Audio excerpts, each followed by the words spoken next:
प्राचीन बहिर का जन्म और प्रचेताओं का भगवदाराधन। श्री पराशर जी बोले, हे मैत्रेय, पृथु के अंतर्धान और वादी नामक 2 धर्मज्ञ पुत्र हुए। उनमें से अंतर्धान से उसकी पत्नी शिखंडिनी ने हरविधान को उत्पन्न किया। हरविधान से अग्निकुलिना घिषिणा ने प्राचीन बरही, शुक्र, गय, कृष्ण, वृज और अजिन, ये 6 पुत्र उत्पन्न किए। हे महाभाग, हरविधान से उत्पन्न हुए भगवान प्राचीन बहिर एक महान प्रजापति थे, जिन्होंने यज्ञ के द्वारा अपनी प्रजा की बहुत वृद्धि की। हे मुने, उनके समय में यज्ञानुष्ठान में अधिकता के कारण प्राचीनाग्र कुश समस्त पृथ्वी में फैले हुए थे, इसीलिए वे महाबली प्राचीन बरही नाम से विख्यात हुए। हे महामते, उन महीपति ने महान तपस्या के अनंतर समुद्र की पुत्री सवर्णा से विवाह किया। उस समुद्र कन्या सवर्णा के प्राचीन बरही से 10 पुत्र हुए। वे प्रचेता नामक सभी पुत्र धनुर्विद्या के पारगामी थे। उन्होंने समुद्र के जल में रहकर 10,000 वर्ष तक समान धर्म का आचरण करते हुए घोर तपस्या की। श्री मैत्रेय जी बोले, हे महामुने, उन महात्मा प्रचेताओं ने जिस लिए समुद्र के जल में तपस्या की थी, सो आप कहिए। श्री पराशर जी कहने लगे, हे मैत्रेय, एक बार प्रजापति की प्रेरणा से प्रचेताओं के महात्मा पिता प्राचीन बरही ने उनसे अति सम्मान पूर्वक संतान उत्पत्ति के लिए इस प्रकार कहा। प्राचीन बरही बोले, हे पुत्रों, देवाधिदेव ब्रह्मा जी ने मुझे आज्ञा दी है कि तुम प्रजा की वृद्धि करो, और मैंने भी उनसे बहुत अच्छा कह दिया है। अतः हे पुत्रगण, तुम भी मेरी प्रसन्नता के लिए सावधानता पूर्वक प्रजा की वृद्धि करो, क्योंकि प्रजापति की आज्ञा तुमको भी सर्वथा माननीय है। श्री पराशर जी बोले, हे मुने, उन राजकुमारों ने पिता के ये वचन सुनकर उनसे जो आज्ञा ऐसा कहकर फिर पूछा। प्रचेता बोले, हे तात, जिस कर्म से हम प्रजा वृद्धि में समर्थ हो सकें, उसकी आप हमसे भली प्रकार व्याख्या कीजिए। पिता ने कहा, वरदायक भगवान विष्णु की आराधना करने से ही मनुष्य को निसंदेह इष्ट वस्तु की प्राप्ति होती है, और किसी उपाय से नहीं। इसके सिवा और मैं तुमसे क्या कहूं? इसीलिए यदि तुम सफलता चाहते हो तो प्रजा वृद्धि के लिए सर्वभूतों के स्वामी श्री हरि गोविंद की उपासना करो। धर्म, अर्थ, काम या मोक्ष की इच्छा वालों को सदा अनादि पुरुषोत्तम भगवान विष्णु की ही आराधना करनी चाहिए। कल्प के आरंभ में जिनकी उपासना करके प्रजापति ने संसार की रचना की है, तुम उन अच्युत की आराधना करो, इससे तुम्हारी संतान की वृद्धि होगी। श्री पराशर जी बोले, पिता की ऐसी आज्ञा होने पर प्रचेता नामक 10 पुत्रों ने समुद्र के जल में डूबे रहकर सावधानता पूर्वक तप करना आरंभ कर दिया। हे मुनिश्रेष्ठ, सर्वलोकाश्रय जगतपति श्री नारायण में चित्त लगाए हुए उन्होंने 10,000 वर्ष तक वहीं जल में ही स्थित रहकर देवाधिदेव श्री हरि की एकाग्र चित्त से स्तुति की, जो अपने स्तुति की जाने पर स्तुति करने वालों की सभी कामनाएं सफल कर देते हैं।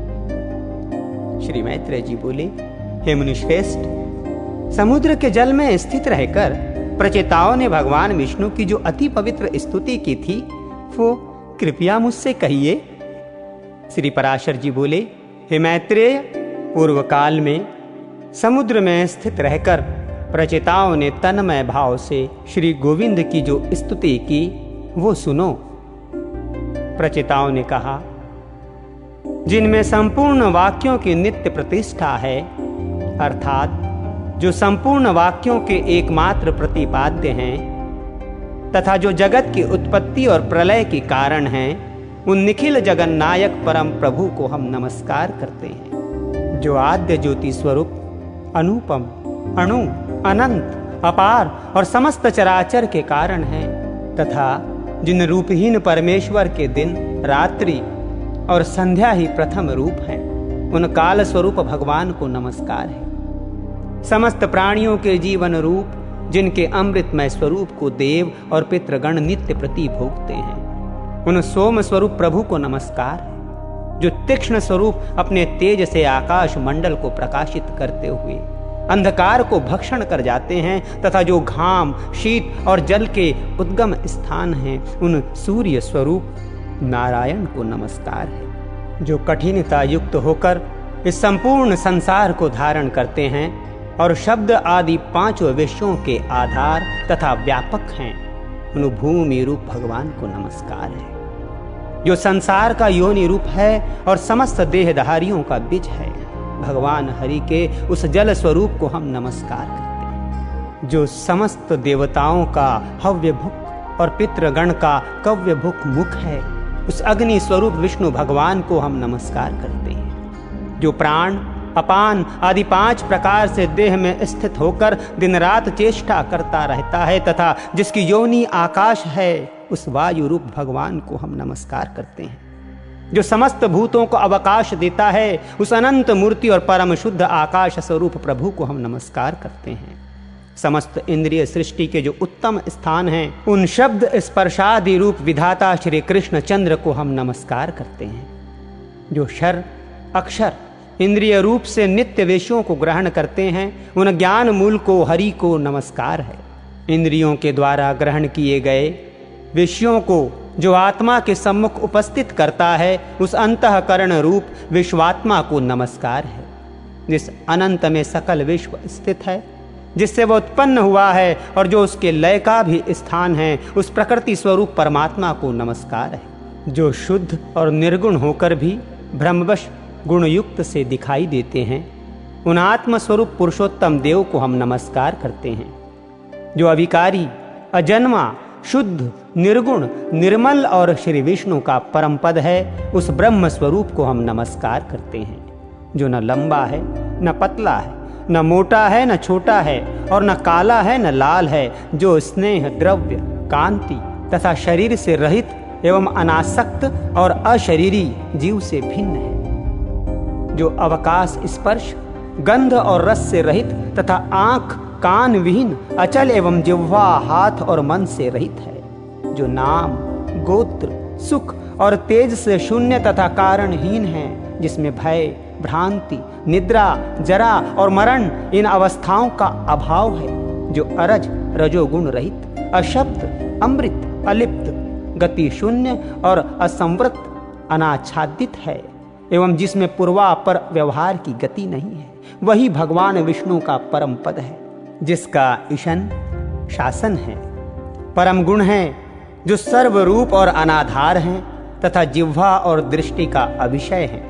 भगवान विष्णु के उस परम पद को हम नमस्कार करते हैं। श्री पराशर जी बोले, इस प्रकार श्री विष्णु भगवान में समाधिस्थ होकर प्रचेताओं ने महासागर में रहकर उनकी स्तुति करते हुए 10,000 वर्ष तक तपस्या की। तब भगवान श्री हरि ने प्रसन्न होकर उन्हें खिले हुए नील कमल किसी आभा युक्त दिव्य छवि से जल के भीतर ही दर्शन दिया। प्रचेताओं ने पक्षीराज गरुड़ पर चढ़े हुए श्री हरि को देखकर उन्हें भक्ति भाव के भार से झुके हुए मस्तकों द्वारा प्रणाम किया। तब भगवान ने उनसे कहा, मैं तुमसे प्रसन्न होकर तुम्हें वर देने के लिए आया हूं, तुम अपना अभीष्ट वर मांगो। तब प्रचेताओं ने वरदायक श्री हरि को प्रणाम कर जिस प्रकार उनके पिता ने उन्हें प्रजा वृद्धि के लिए आज्ञा दी थी, वो सब उनसे निवेदन की।